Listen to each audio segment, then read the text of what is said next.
I am obsessed to no end with these questions. Places like, is it a human right? Is it a human right to have a spouse? Or is it a human right to have your own privacy or a place to sleep, of your own privacy, or a sleeping bag or a tent? Is it a human right? I like stretching these human rights questions all the way to the hilt. So what has happened now is I was looking at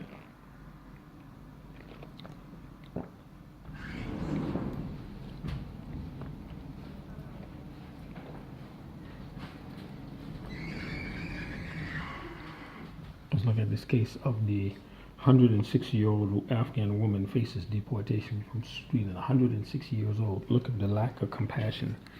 106 years old, a centenarian up. Yeah, faces deportation.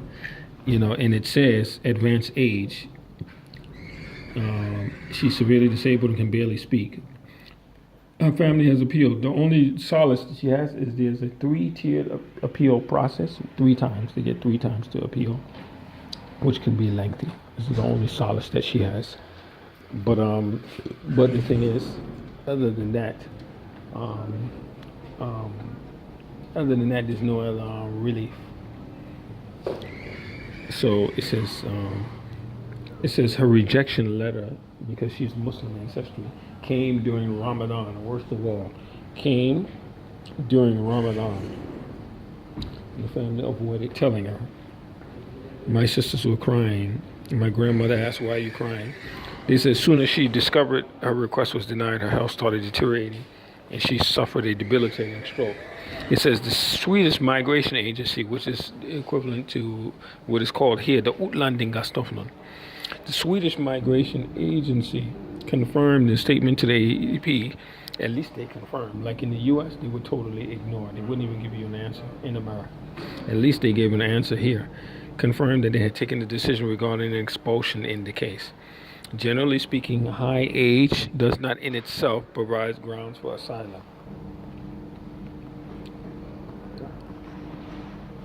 Meaning, to repeat it, generally speaking, advanced age and debilitating crippling age does not provide grounds, meaning, quote unquote, cut through speak. There's no empathy, there's no sympathy for very old people. People's applications are rejected or allowed up to 3 appeals. Up to 3 appeals. A process that can take a long time. Definition of a long time: months, years. The application of other family members are in various stages of appeal. The family feels the plight of Afghans being ignored by Swedish authorities. Many countries in Europe deny asylum to Afghans from parts of the country considered safe. So if they're denying asylum to Afghans from countries considered safe, me being an Afro-American who's suffering political targeting and repression by the national security state structure, what chance do I have? You see, and it's very peculiar that you have someone like a Salman Tamimi, who's one of the main Muslim leaders, in fact, the de facto Muslim pioneer in Iceland. Salman Tamimi immediately advising me to take asylum, to go for asylum, because they know that coming from the U.S., that would be immediately rejected, being that it's probably the top tier, safest and best place in the world, that it'll be turned down. They know that, but they know that you do have a probable cause. You are going through something, but they don't want you to benefit from the locale being very stable, being a bastion or a pariah of stability. They don't want you to benefit from that, so they tell you go ahead and do the asylum thing so that you could be on a fast track to being rejected. Which one Masonic lawyer told me, who was a Mason, he's not even Muslim, he told me you're better off in the situation you're in than going for asylum. You better off trying to go to work, get work, than to do the asylum thing. Because once you do the asylum thing and it's turned down, you're finished. This is your case is a done deal. The reasoning, da da da da.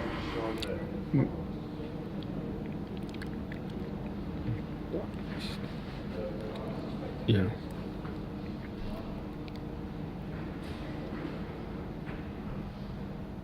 So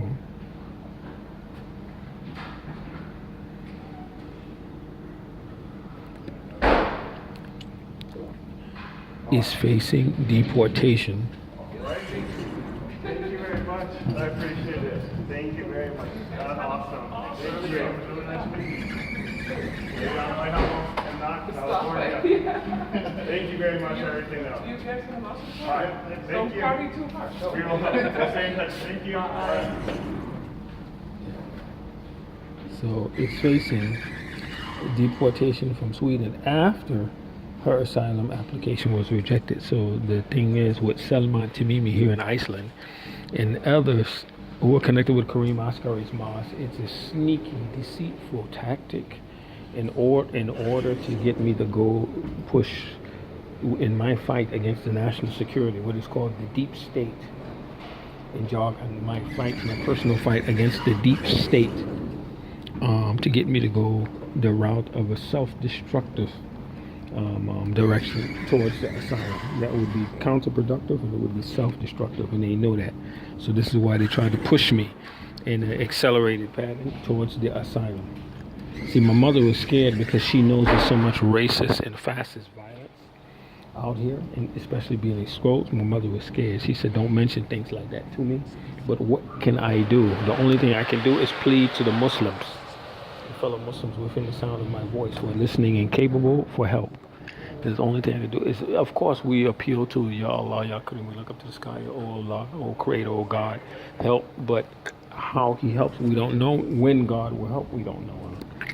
Nobody knows. It is a scary tightrope of what they call yaqeen.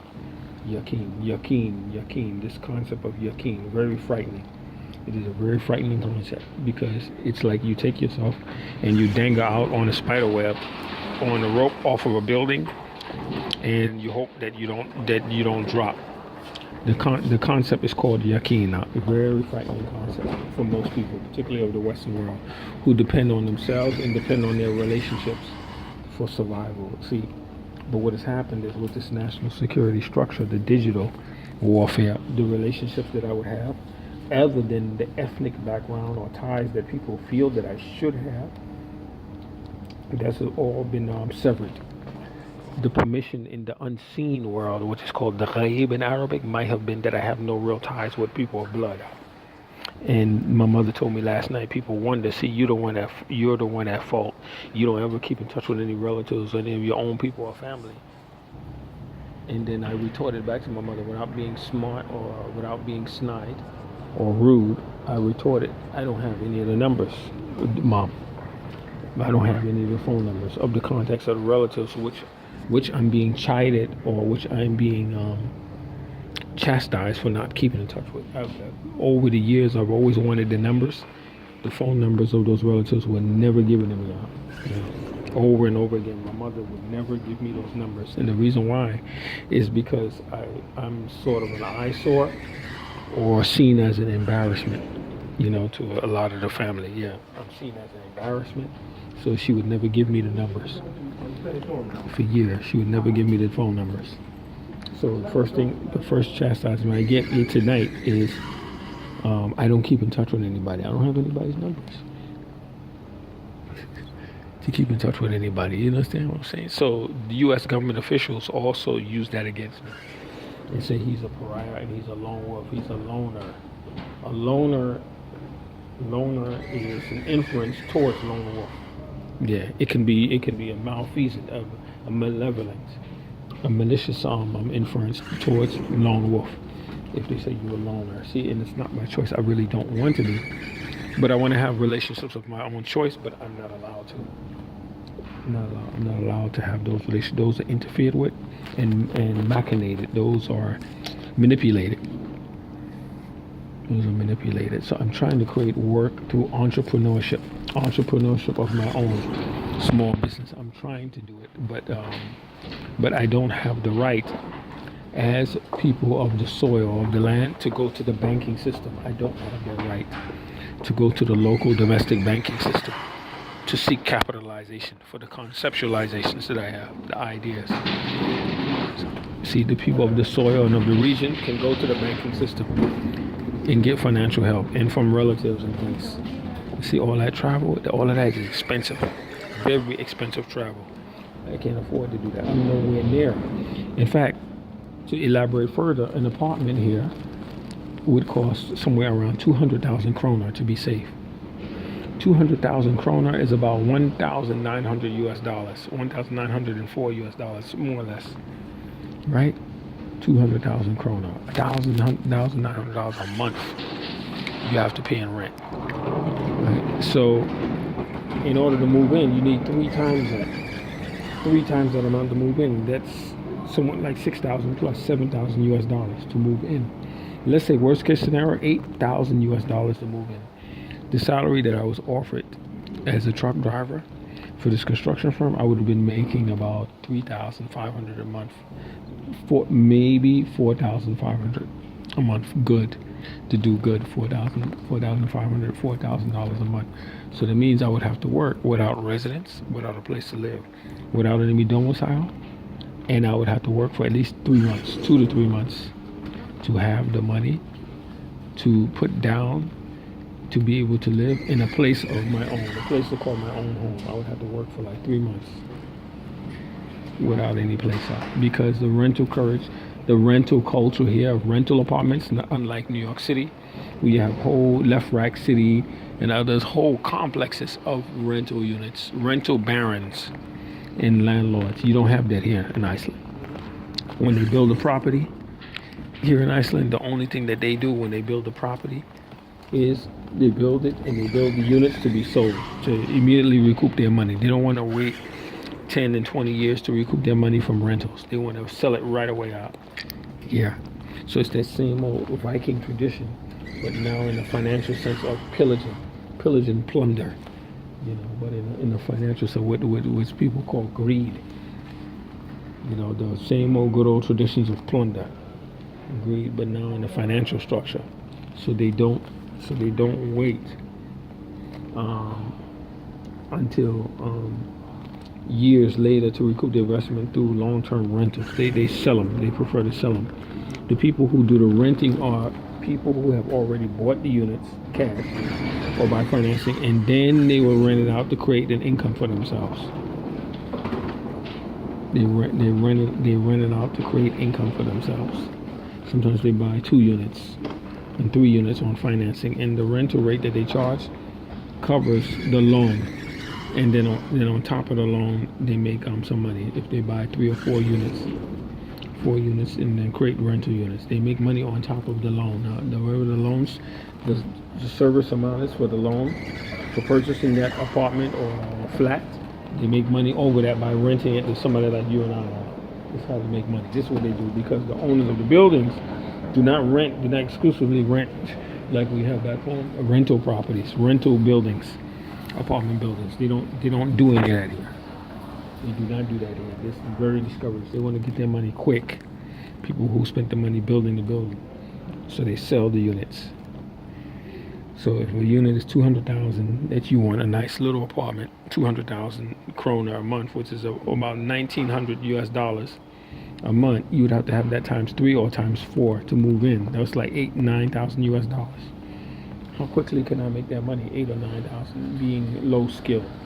Not very quickly. I'll be a long time in the street before having my own place. So these are the fundamental questions I'm asking through these videos. As stupid as these videos seem, is, do you have a human right to have your own place to sleep? Yeah. Do you have a human right to have your own place to sleep? Yeah. This is the question I'm asking. Do you have a human right to be able to sleep in privacy in your own place? Do you have a human right to have relationships with people of your own choice, be it same sex or be it opposite gender, of your own choice? Do you have a human right to that? And if that is being interfered with by an authority of national security, which in my case it has, I have full evidence and proof of this. With local women here in Iceland were interested, and then they suddenly stopped communicating with me. I'm dead. They went dead. And they were the first ones to send the interest. Dead. Like as if I didn't even exist. Dead. That is the weirdest thing I've ever experienced, man.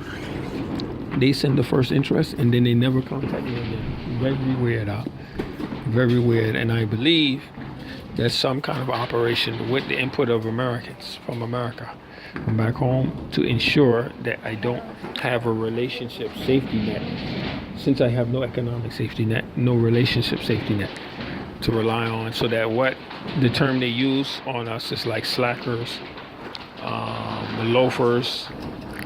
There are other words that they use, freeloaders. These are terms all from back home of people who want to lay up on women who have an easier time earning money, men who just want to lay up and relax and eat and sleep and be taken care of by the women, the woman becomes another mother. And we are accused, we are labeled with that, and it's not true. It's false. It's slander. It's a lie. We're labeled with that, and we have to be out here in the streets. Yeah, do you have a human right to that? These are fundamental questions I'm asking. In violation of, like I said, of paragraph 1 of Article 2 of the UN Charter. Paragraph 1 of Article 2 of the UN Charter. This is very important to take note of that. Very, very important. Paragraph 1 of Article 2 of the Charter. Very, very important. Do you have a right to these things, to these fundamental, rudimentary things? Yes or no? Very important, man. And then the nation state, a quasi-government effort to ensure against the individual, let's say myself, that works against you, to ensure that you never have the relationship aside, since you don't have a nation state based safety net and comfort zone.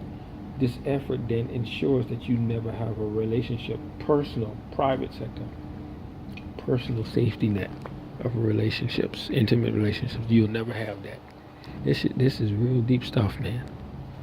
Like the young man sleeping behind the young lady here, the young man there, he's in the streets. I don't know if he's Icelandic or American, but he's in the streets. I can tell. And there's no empathy for him. There's no compassion for him, anything at all. And this is high Europe. This is frightening shit, man. This is scary stuff. This is scary, man. This is really, really scary, man. To have society, people like that are this cold. That's right. 106-year-old woman being targeted for deportation. 106. High age, advanced age is not in itself a factor for consideration. Ain't that something? So what about me? My case would be finished up. No matter how much religious repression and digital repression I claim, and I can only thank the police officer for telling me that advice. One police officer, his name is Gisley. I can only kiss him and thank him. I wouldn't kiss him because that's not my thing. To thank him enough not to do it. He told me, do not do the asylum. Yeah, do not do it with the asylum. I recommend it's better that you don't. Because if you do that, I'm basically shooting myself down from ever having a chance. And some people do it just to buy time with the appeals. Yeah, so they can hang around here and get some place to sleep and have some food. I'm trying not to do that. I'm trying to get right into work. I try to do it. And the Muslim community tricked me, they deceived me, and they lied. They lied to me, man. They lied. L-I-E-D. They lied in coordination with some unknown effort that I don't know about that may be pseudo-fascist. It's a sort of a pseudo-fascist effort. I don't quite know about it. And it was decided from the beginning when I landed. As soon as I landed, it was decided that I would be deemed persona non grata. The term is called persona non grata, unwelcome individual in person. And I have no idea why. I still do not know what happened in Singapore. I don't know to this day. I know factually what I experienced, but I don't know the decision making behind what was the catalyst that caused that to happen. I still don't know.